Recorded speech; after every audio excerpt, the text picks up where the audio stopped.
Hanya sedikit manusia yang mempercayai video ini, setidaknya pada awalnya. Berani bertaruh, video ini menjawab banyak pertanyaan penting dalam sejarah umat manusia dalam mencari kemakmuran. Untuk sebagian orang, jawaban tersebut akan sangat menggetarkan. Bahkan, tidak ada mirip-miripnya dengan pengetahuan yang telah ada atau yang biasa Anda dengar sebelumnya.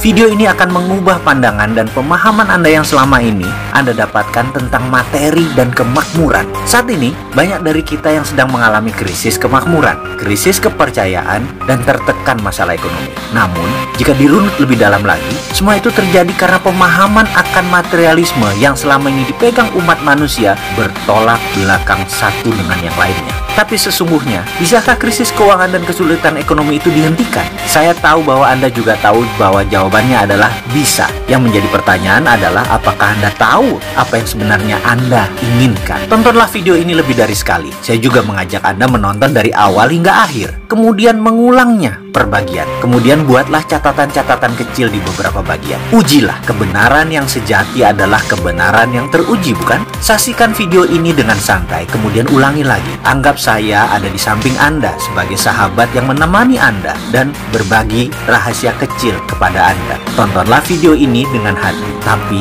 pastikan gunakan lebih dari satu hati. Hati-hati. Banyak informasi dalam kehidupan ini, terutama dalam mencari kemakmuran, menjadi tidak akurat setelah Anda menonton video ini. Tetapi garansi, pasti hasilnya lebih baik. Itulah jawaban mengapa dunia sekarang dalam bahaya yang sangat besar. Karena kemakmuran seakan tidak bisa dicapai oleh semua orang. Hanya segelintir orang yang kebetulan bernasib baik memperolehnya. Kembali pilihan ini ada pada kita. Siapkah Anda menulis sejarah hidup Anda? Kita mulai dengan otak sama, nasib beda. Ketika berbicara soal kemakmuran, prosperity conscious atau kesadaran kaya, selalu menjadi hal pertama yang saya bahas adalah kata-kata. Ini menekankan bahwa cara kerja otak adalah pilihan. Jadi bagaimana Anda memprogram otak Anda untuk menjadi seorang yang kaya, Andalah yang menentukan. Artinya, kaya itu pilihan. Siapa yang ingin mendapatkannya, pasti dapat. Karena kaya itu hak semua orang. Ini sekilas fakta tentang otak. Bangsa manapun di dunia, ukuran otaknya, baik ukuran panjang syarafnya, jumlah pengantar kimianya dalam otak, maupun sensornya, semuanya sama. Kecepatan kemampuan berpikir,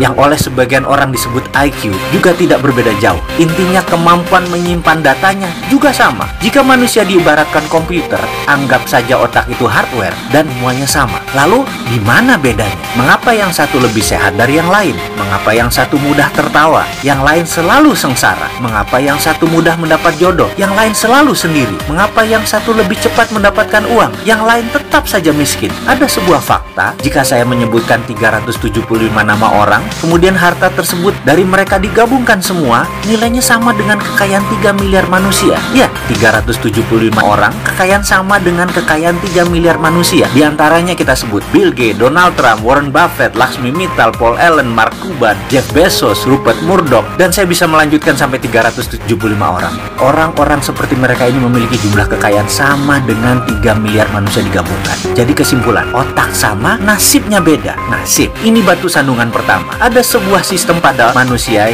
yang namanya belief system atau sistem keyakinan. Ini ditanam di subconscious atau di pikiran bawah sadar seseorang. Jika sudah ditanam di posisi ini, untuk mengubahnya perlu teknik khusus. Kalau menggunakan cara biasa, tidak akan pernah berubah. Misalnya, kebiasaan merokok. Maaf ya, saya mengambil contoh merokok karena mudah dipahami. Saya tidak merokok, tapi saya bukan anti orang perokok. Prinsip saya, merokok itu baik, tidak merokok itu lebih baik. Itu hanya sebuah pemahaman dan pengambilan posisi dalam melihat sesuatu. Kembali ke merokok sebagai contoh. Dalam iklan televisi, dikatakan secara vulgar, merokok bisa menyebabkan kanker, gagal janin, penyakit paru-paru, dan lain sebagainya. Apakah dibaca oleh setiap perokok? Iya, namun apakah mereka lantas berhenti merokok karena takut akan peringatan tersebut? Tidak juga. Mengapa? Itulah kerja otak. Otak conscious yang menguasai informasi pengetahuan hanya menguasai 12% dari sebuah tindakan. Subconscious, bawah sadarnya 88%. Informasi tadi hanya menempel di conscious, tidak menjadi gerak karena dalam database otak, subconscious menyatakan merokok itu nikmat. Jadi, itulah yang terus dilakukan olehnya, merokok, merokok, merokok. Subconscious lah yang berkuasa, 5 kali lebih kuat dari kekuasaannya conscious. Sekarang kita kembali ke prosperity conscious atau kesadaran kemakmuran atau IQ IQ kaya atau tulang kaya atau balung sugih, apapun itu, bagi Mind Master atau sang pemilik otak, ini semacam software. Jadi 375 orang kaya memiliki software ini, sedangkan 3 miliar manusia belum memiliki software ini. Bisa menerima? Masih berat? Masih bertanya, di mana itu nasib? Ya, ini pertanyaan kecil dari kelompok besar. Ini pertanyaan saya pula. Saya mengalami jalan kehidupan yang turun naik seperti gelombang laut selagi badai. Saya pernah memiliki materi berlimpah, tapi 3 tahun kemudian tinggal di rumah kontrakan dan masih menanggung hutang yang besar lagi. Kemudian kembali berlimpah materi, kemudian kembali terpuruk, kembali lagi naik ke atas, lalu berbalik begitu sampai di puncak. Saya sudah mengalami beragam kisah untuk bisa menjadi diri saya sekarang.